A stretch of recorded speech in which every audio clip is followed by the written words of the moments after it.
সবাই রাস্তাটা ক্লিয়ার করে দেন। যে যেখান থেকে আসছেন আপনারা চারটার ফ্রি কার্ড দিয়ে তাদের ব্যানারের পিছনে যান।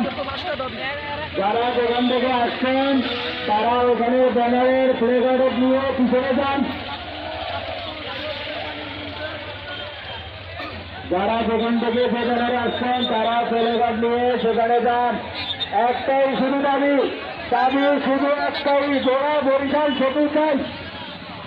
দাবি শুধু একটাই, জোড়া বরিশাল সেতু চাই। এক দাবি, জোড়া বরিশাল সেতু চাই। এক ছাড়া কোনো দাবি নেই। একদম